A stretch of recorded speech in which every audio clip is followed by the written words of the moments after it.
A woman was preparing to leave work when suddenly a masked man pushed her against the wall. The masked man pulled out a sharp knife and slashed the woman's hand. Then he dragged her to the sink and forcefully submerged her head underwater. The masked man opened the freezer door and pressed the woman's face and hands against the freezer wall.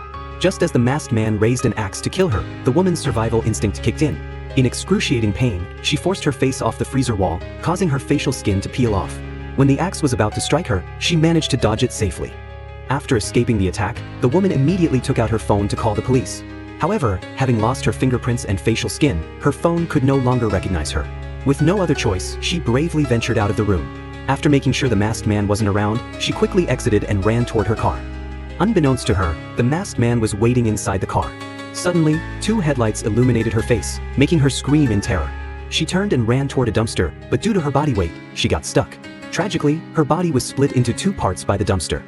The next morning, people found the lower half of the woman's body displayed on a supermarket sign.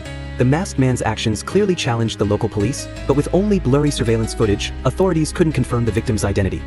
Meanwhile, the masked man had targeted his next victim. He sneaked into an overweight man's house and, when he was off guard, plunged a cutting machine into the man's body. Severely injured, the man had only one thought: to get out and seek help. But the masked man wouldn't give him that chance. A steel wire wrapped tightly around the large man's neck, and with one strong pull, the man's head separated from his body. The masked man put the victim's head in his backpack and returned home. He placed the head on his dining table, directly facing the upper body of the previous female victim.